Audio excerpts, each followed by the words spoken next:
Sejam bem-vindos a mais um Book of Brain 3.3. Vamos comentar aí e discutir das páginas 213 até 290, né? Não vai ter muita novidade, provavelmente não vai ter, né? Mais guerra, mais matança, mais carnificina. E, bom, eu sou o Rafael e já tô aí com meu arqui-inimigo Brunão, meu rival do Filmou, rival no FIFA. Brunão, traz pra gente aí, não sei nem se dá pra resumir muito, né? Mais do que a gente já resumiu algumas vezes, mas só pra gente ter uma ideia do que conta esse livro aí, Waterloo. Fala aí pra gente. Waterloo, bem resumido, conta que Napoleão, depois de ter sido exilado, resolve voltar a ser conquistador, né? E o resto dos aliados aí contra ele, né?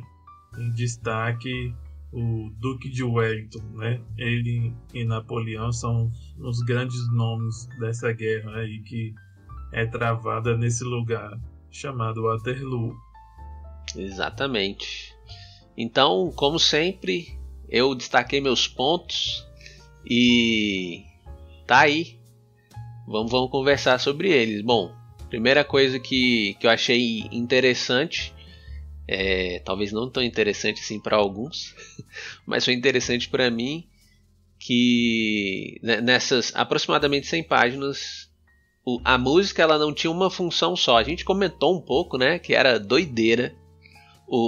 Músicos dentro de um campo de batalha, mas a música ali não tinha uma função só de marcar o ritmo, de levantar a moral, de impulsionar as tropas para frente. Uma coisa que eu achei interessante é que o pessoal se guiava também pela música, né? Então tinha uma hora lá que ia acontecer, sei lá, algum tipo de ordem. Sei lá, um oficial dava uma ordem e aí vinha um corneteiro e mandava ver, né? E aí todo mundo entendia que era para fazer alguma coisa específica. Bom, por que eu achei isso interessante? Porque é o contraponto da outra parte, né? Apesar de fazer algum sentido ter uma música ali para levantar a moral dos soldados, da tropa, ao mesmo tempo não fazia muito sentido, porque o cara tava lá sem armas, pô, ia fazer o quê? Ia mandar um do, ré, mi, fá no inimigo, derrotar ele, né? Ia cantar desafinado? Não. Então a música ali também tinha uma função, pelo menos, não dá nem pra dizer que é uma música, né? Sei lá, o cara ia tocar algumas notas e isso guiava o pessoal para algum objetivo específico. O que você achou disso, Brunão? Pelo menos a música não tava tão fora assim. Tinha alguma função nessa batalha, né? Porque como tinha muita gente, acho que só no grito não dava, né? Pra avisar todo mundo do que tinha que ser feito.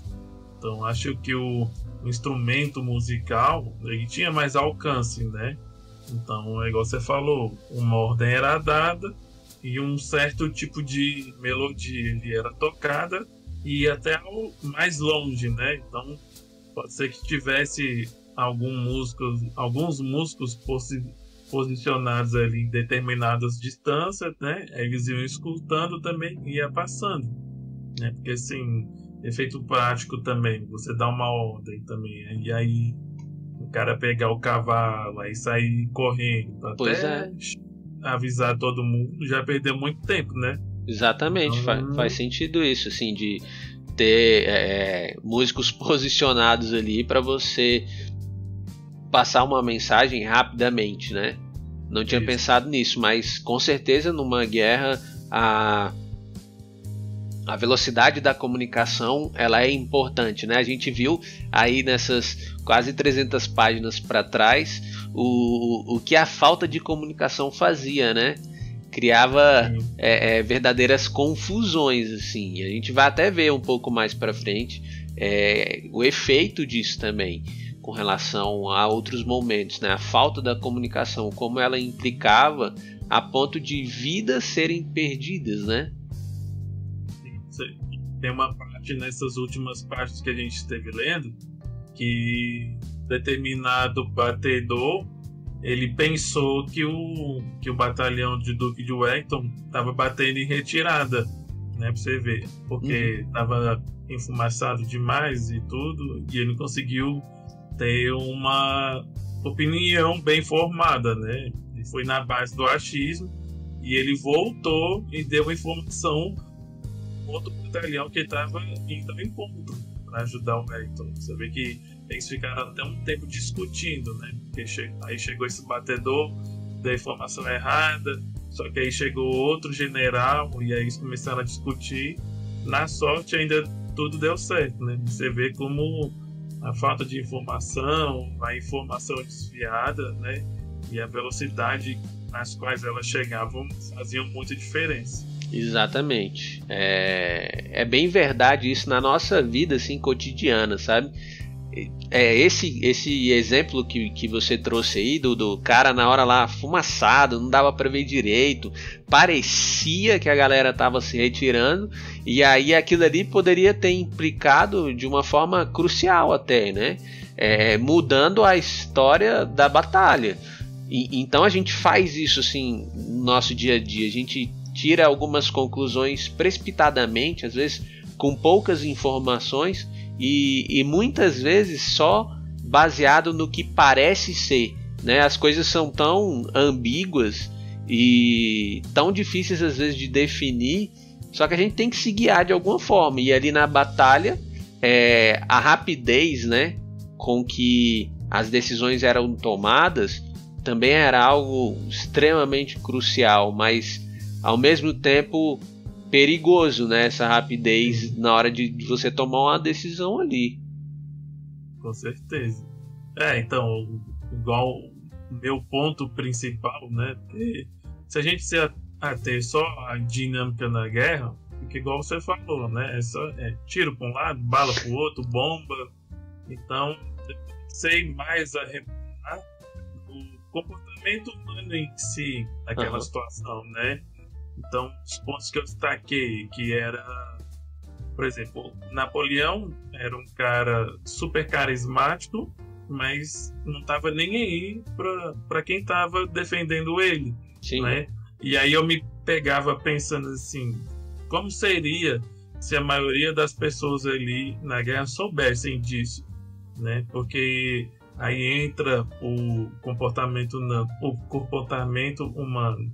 Como a nossa perspectiva de alguma pessoa ou de algo é muito errada, né? No que você falou, no parecer.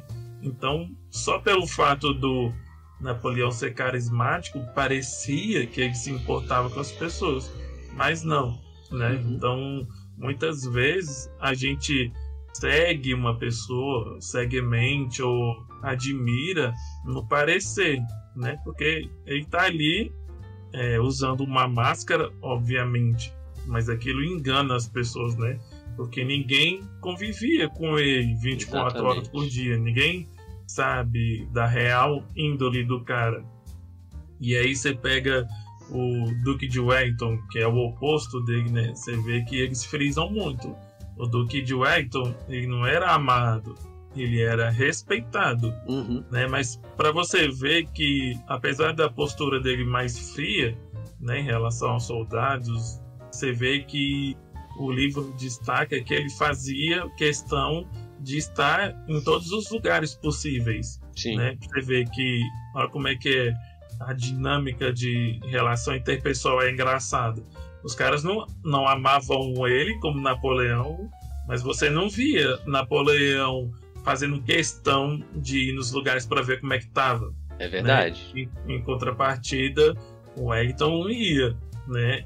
E você vê que o simples fato dele ser uma pessoa mais fria dava muito respeito, mas não dava aquela fama de carisma igual o Napoleão tinha. Então eu fiquei muito me pegando nesses aspectos, né? O que movia cada pessoa, porque a visão que você tem do seu líder também é bastante importante. Sim. Na hora de você estar empenhando a sua função, né? Eu não sei se você lembra desse trecho, tem acho que é um comandante, ele tomou uns 2 ou 3 tiros na cabeça, né? E deram a opção dele voltar para a retaguarda para ele receber cuidados médicos, mas ele não quis, ele falou, vou ficar aqui com os meus companheiros. Sim. Né? Então, imagina assim, o que precisa de uma pessoa para seguir a outra, né? Em contrapartida, sabe, até que ponto vai uma pessoa manipulando as outras, né? Sim. E isso pode ser injusto, porque se a gente pegar, quem merecia amor dos seus soldados era o Duque de Wellington, né? E não Napoleão. O Napoleão é uma coisa assim incrível, né? Na verdade, como que um líder ele se transforma em um verdadeiro deus, assim, uma pessoa quase um demigod, né? Um semideus. Ele não é um ser humano como qualquer outro. Ele é admirado, ele está num patamar acima. E todos nós temos esse impulso de seguir algo maior que a gente, né? Então ali também não era diferente, mas é engraçado, foi legal isso que você trouxe, assim, o contraste entre o Duque de Wellington e o Napoleão, né? O Duque de Wellington estava na batalha, ele dava era sorte ali de não ser atingido, mas ele estava na batalha, claro que numa posição onde ele tinha que gerenciar a batalha e os soldados e dar as ordens, então ele não podia se envolver completamente no conflito, mas ele estava ali, então ele ia de um lado, ia para o outro, e ele tinha essa relação assim de respeito, né? Então o pessoal confiava nele, tanto é que tem esses momentos que os soldados estão ali para baixo porque as coisas estão dando errado, e aí eles veem o Duque de Wellington ali, e aí isso levanta a moral deles e eles vão para frente, né? Então diferentemente do Napoleão, né? Que só queria atingir o objetivo e estava sempre na retaguarda, decidindo também e buscando as estratégias dele lá, mas sempre na retaguarda, nunca envolvido nos conflitos. E um cara assim que aparentemente ele parece ser só fachada, né? Parece que o Wellington é uma pessoa mais transparente. Então assim, é mais perto do real talvez. E o Napoleão não. O Napoleão é uma coisa assim mais fantasiosa, talvez. Uma pessoa que não existisse de fato quando se mostrava, né? Ele fantasiava ali, provavelmente. E aí ninguém, como você falou, ninguém convivia com ele 24 horas. Então o pessoal não sabia. Mas, cara, no livro assim, direto você encontra principalmente a guarda imperial, que era ali os seletos, né? Os soldados escolhidos a dedo.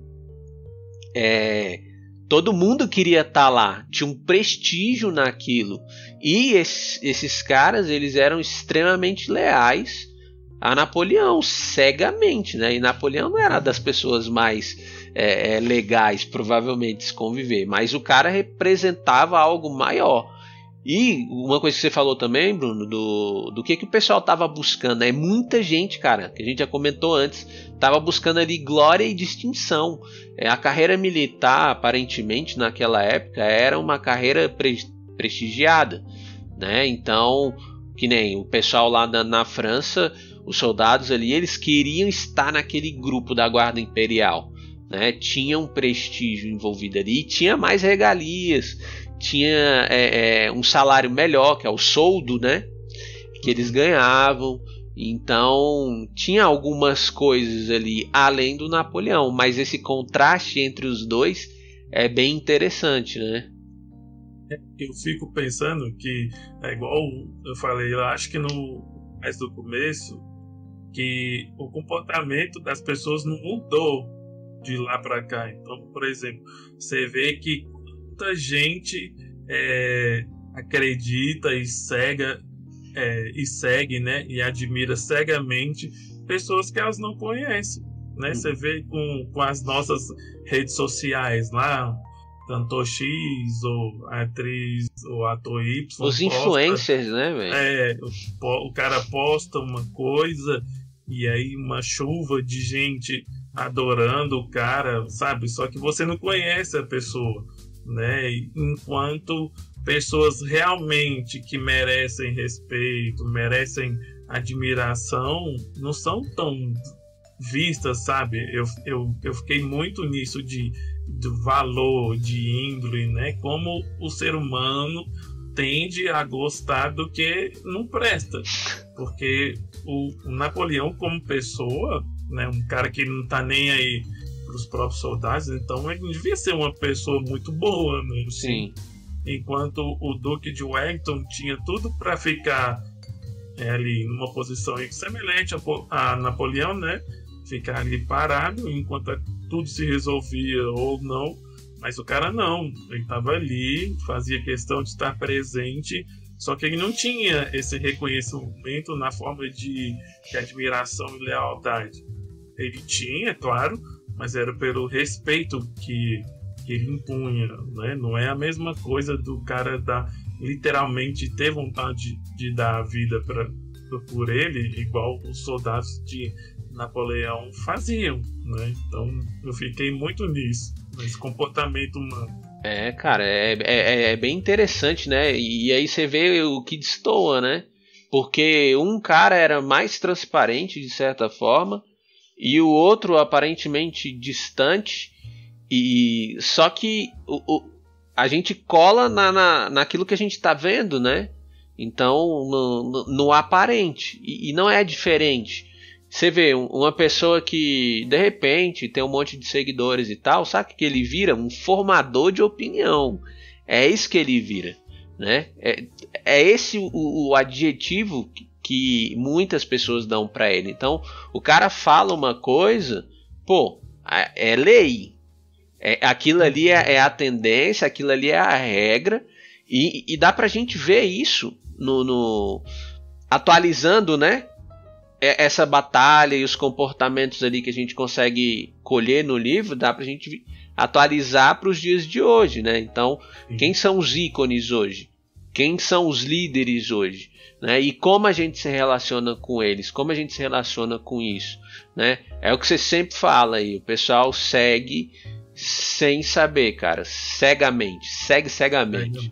Né, sem pensar muito sobre e muitas vezes, né, que nem o Napoleão ele tinha objetivos ali, ele provavelmente não compartilhava com todo mundo, né, ele compartilhava ali com a cúpula e talvez nem tudo ele compartilhava com ele, mas os outros, a ralé, o pessoal que estava lá embaixo, pô, os caras estavam se matando literalmente para atingir o objetivo de alguém que estava cagando para eles, né? Literalmente, né? Que tinha um problema lá e tinha gente que ajudava ele com isso. Mas você vê que esse tipo de pessoa, que nem o Napoleão, ele causa um fascínio tão grande que o ser humano ele não tem capacidade de questionar, né? Eu acho que um soldado ali, querendo ou não, ele tinha que ir para a guerra, né? Então faz parte da cultura. Só que você não vê nesses relatos as pessoas questionando o líder, né? Mas por que eu estou seguindo esse cara? Será que os objetivos desse cara casam com os meus? Sabe? Será que vale a pena? Você não vê. Então eu fico admirado com essas coisas, porque eu sou de questionar muito. Sim. Sou de, fulano fala alguma coisa e só porque fulano falou coisa aquilo é lei. Você vê que, por exemplo, a gente está falando de morte, né? Porque a gente está falando de guerra. Sim. Então, você liga um jornal, o que mais você vê é gente morrendo. Exatamente. Só que você não liga para isso. Aí, a partir do momento que esse tal famoso, que esse fulano vai e morre, você vê um tanto de gente que fica, tipo, mexida. Nossa, fulano morreu. E, tipo assim, a vida do cara não é mais importante da vida de quem não é conhecido. Não é só porque o cara é famoso. Porque assim, qual a diferença entre eu e a televisão, né? É mais dinheiro, enfim. Mas é uma vida. Você vê como é que o ser humano é esquisito, né? Enquanto a gente acha super normal que pessoas morram todo dia, né, vítimas de assalto, enfim, a gente não acha normal que um desses, né, entre parênteses, famosos aí morra, né? A gente nem espera que o cara morra. É muito curioso. É porque parece que tem uma certa um misticismo, assim, uma coisa meio mística ao redor dessas pessoas, né? Parece que elas são eternas, imortais.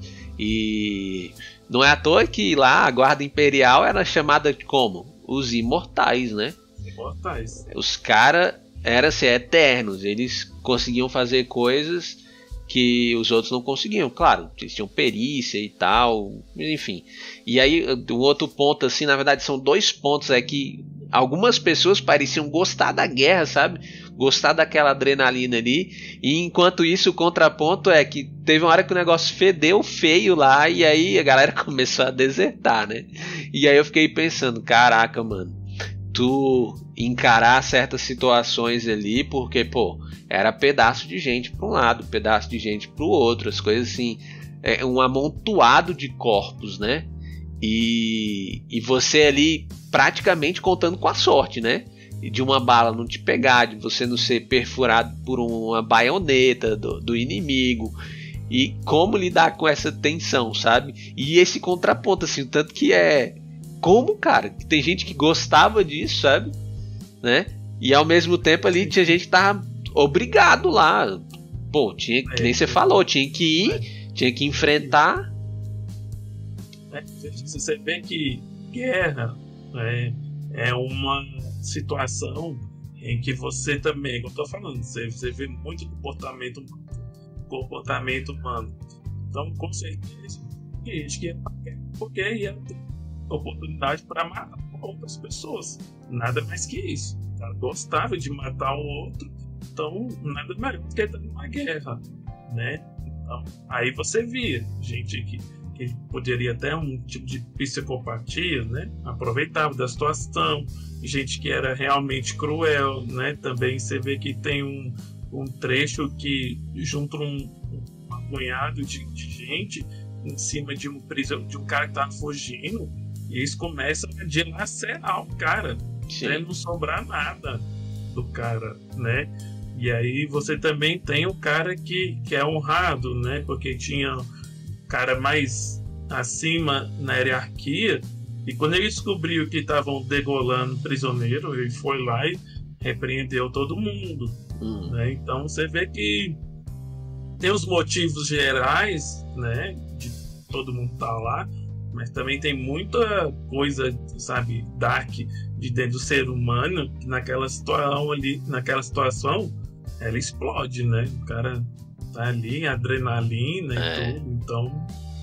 esses momentos assim que eles relatam, né, que teve esses assassinatos, né, porque os caras falam que é assassinato ali, mas na hora do troca-troca ali, do tiroteio e tal, não é assassinato, sei lá, vítima de guerra, não sei.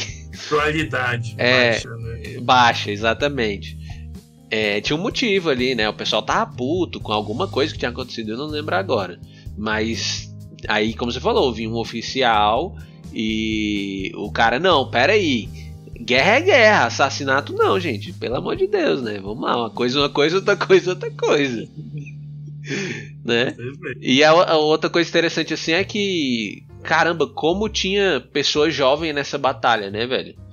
De 15 anos, de 17 anos, 16, exatamente. Muita gente nova assim, velho, que você pensa, caraca, com 17 anos, o que tava fazendo da vida, né? Tava terminando o ensino médio e já pensou, pô, tu tem que ir pra guerra e ter que pegar em armas lá e encarar cenas assim horríveis e lutar pela sua vida, né, velho?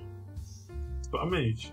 Porque tem só finalizar, Bruno, tem algumas coisas assim, por exemplo, que nem a gasolina agora tá, pô, R$5 e tem lugar que tá mais de R$5.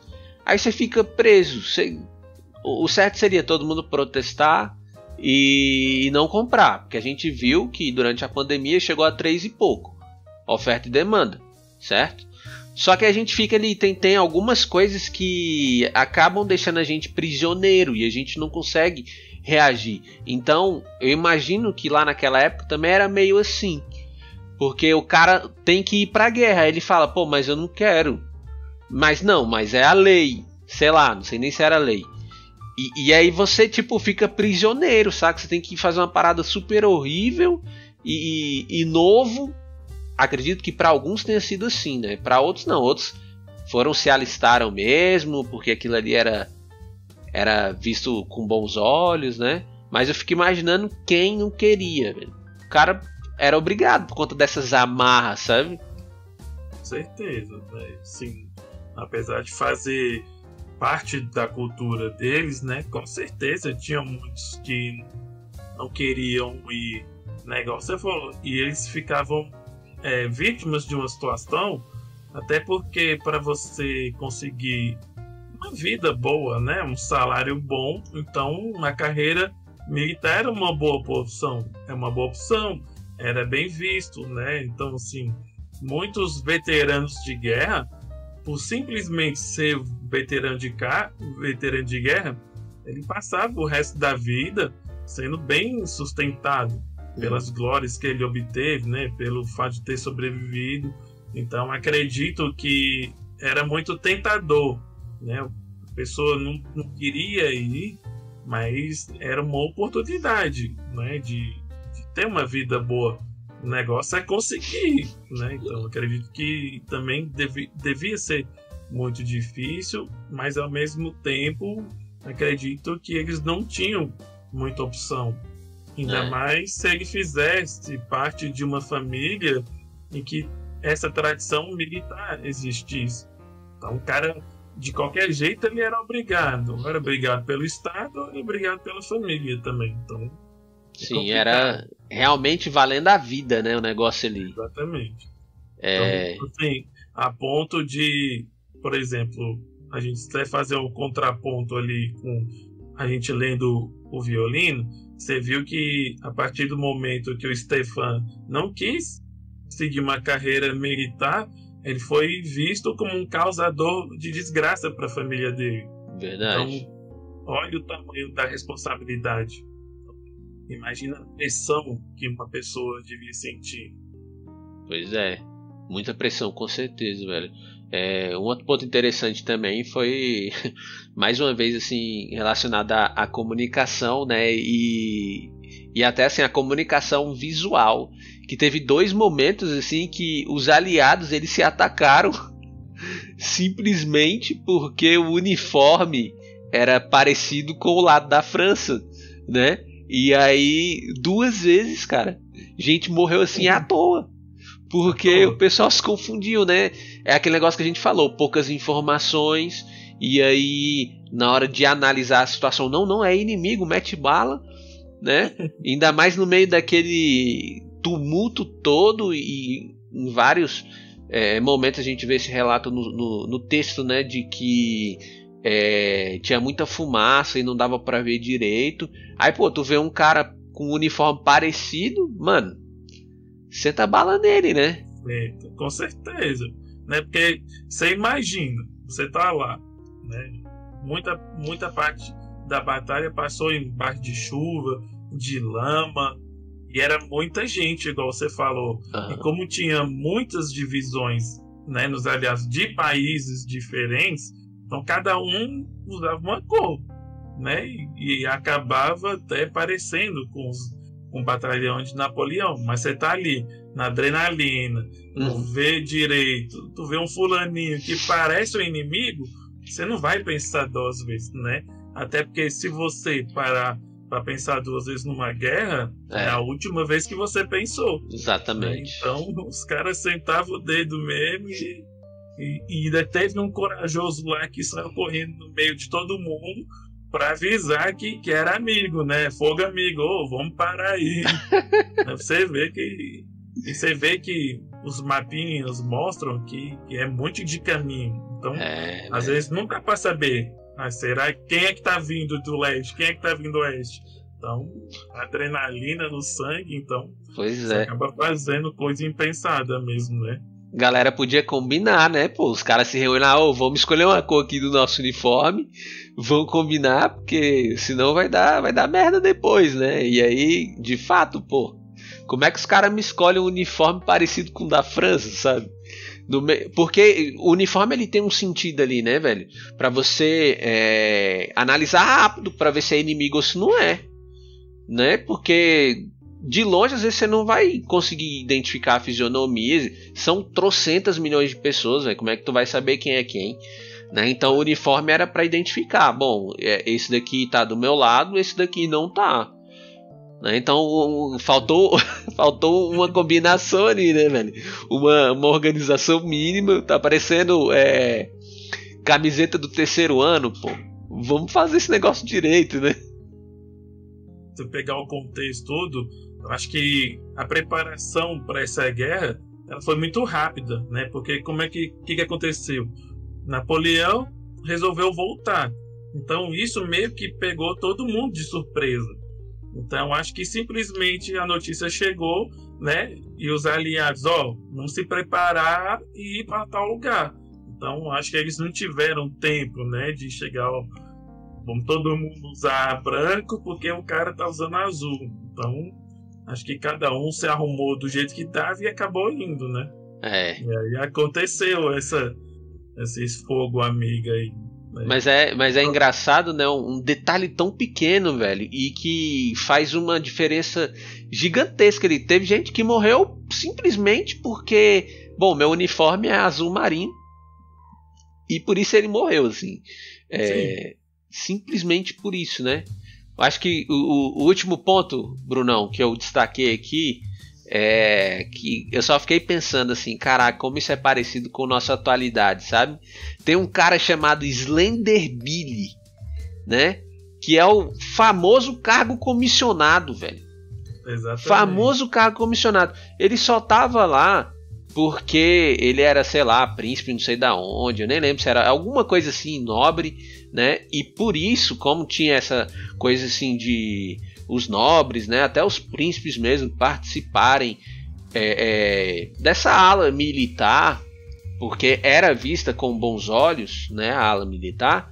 Então o cara também de alguma forma tinha que conseguir algumas honras ali e se distinguir nesse setor. E aí você vê lá atrás no livro que o Duque de Wellington ele não queria muito, sabe, que o cara estivesse lá. A peça. Exatamente, não queria muito que ele estivesse lá. Inclusive colocou assim pessoas no batalhão, enfim, batalhão, guarnição, tem vários termos para isso, que ele confiava mais, né, no batalhão do Slender Billy, porque ele sabia que o cara não tinha experiência, velho. E aí me bota um cara sem experiência. E aí em 2 momentos, se eu não me engano, ele toma decisões, claro, ele não tinha experiência, como é que ele ia fazer a coisa certa? Não tinha como. Ele toma decisões ali que faz com que vidas sejam perdidas. E aí eu fiquei pensando, caraca, velho, como isso é comum na nossa sociedade, sabe? O que a gente chama aí de cabide de emprego, né? Que é isso, você deixar na mão do cara, de algumas pessoas, para escolher quem vai atuar em certas áreas. E geralmente não é tipo assim, o cara vai atuar lá como por exemplo, serviço público. O cara não vai atuar lá no serviço público como um dos servidores comuns. Não, ele vai estar num cargo de chefia. Entendeu? Ele vai estar num cargo abaixo da chefia, mas ainda assim acima dos outros servidores. E muitas vezes, para a maioria das áreas, as pessoas precisam de experiência. Elas precisam ter conhecimento técnico para fazer as coisas ali. E muitas vezes o cara vem da onde? Vem de casa? Ou porque ele é conhecido de não sei quem, e aí por conta disso ele vai lá e é colocado naquele cargo. Cara, como isso acontece, velho? E aí a gente vê aqui lá em no finalzinho ali de 1800, né? E começo não, tô confundindo. Tô confundindo com outra história. 1815 a guerra ali. Na verdade é o início, né? Início de 1800 ali. Você vê isso já acontecendo lá atrás, né? Que é o esquema aí do nepotismo, né? A peixada, né, também. Costa quente. Costa quente. Não, e isso acontece bem antes. Muito antes, né? Você vê que Império Romano ainda, Império Romano, lá atrás, na época de Jesus, já tinha isso, né? Por isso que eu falo, gente, o comportamento do ser humano não muda. Sim. Né? Então eu acho que tô falando nós de uma maneira geral, a gente é o pior de todos porque a gente tem toda essa carga histórica, só que a gente não aprende nada. Então, peixada, nepotismo, igual você está falando, isso sempre teve, né? E aí, e sempre dá merda, né? Porque geralmente dá. Pois é, muito complicado, né? Assim, onde eu trabalho tem muito disso lá. Fulano conhece fulano, põe aí para trabalhar, né? E o cara não quer nem saber se tem experiência, né? Eu acho que até no caso do serviço público aqui, eu acho que não cabe tanto tem o nepotismo, mas eu acho que o serviço público mais é o cara quer entrar porque vai ganhar um salário bom e não precisa trabalhar, né? Porque não tem ninguém para medir assim de uma forma que você possa demitir, né? Mas eu acredito que igual esses Slender Billy, né? O que esse cara vai fazer? Dá um batalhão ali para ele comandar e tá tudo bem. Finge que ele nem tá lá, né? Deixa eu só fazer do vamos ver, tá lá a cagada do cara. Exatamente. Ó, a minha impressão também era essa, que no serviço público não tinha muita coisa para fazer, não. Mas, velho, não é. Pelo menos onde eu trabalho, as pessoas trabalham e muito. A gente trabalha muito lá. É ruim isso às vezes da gestão, né? Essa questão de, troca a gestão toda hora, porque eu não gostei, não fico a sua cara, você não me obedece, então vou lá e te troco, porque eu quero alguém que siga o que eu tô falando, né? E, enfim, esse exemplo aí do Slender Billy, velho, é super atual, assim, e a gente viu aí na prática do Waterloo o que isso causou, né? Brunão, minhas considerações finais é que não tinha muita coisa ainda além, né, do que a gente já viu. Vamos ver aí como é que vai ser o desfecho final na semana que vem. A gente já sabe que Napoleão não ganha, mas vamos ver como é que o Bernard conta essa história. E pra mim é isso, assim. É um livro mediano, assim, não tem nada demais, né? Eu acho que você tem que ler ele com a perspectiva certa, né? Ele não tá ali para te entreter, ele tá para trazer dados, né? E você, Brunão, considerações finais aí? As considerações são mais essas, né? De que o comportamento humano ele não mudou muito, né? Você vê que a gente ainda julga muito mal as aparências, né? A gente ainda toma muitas decisões erradas, a gente, porque acha que viu alguma coisa, toma uma decisão baseada nisso, né? E eu achei isso muito interessante, porque a gente vê por aí, porque o ser humano está evoluindo, que não sei o quê. Não, gente, a gente continua do mesmo jeito, principalmente pela falta de capacidade de questionar a nossa realidade, né? Então, mas você vê que isso é uma coisa que vem lá de trás. Né? Sim. É isso. Bom, então é isso. A gente fica por aqui e até a próxima. Falou, Brunão. Gente. Falou, Brasil.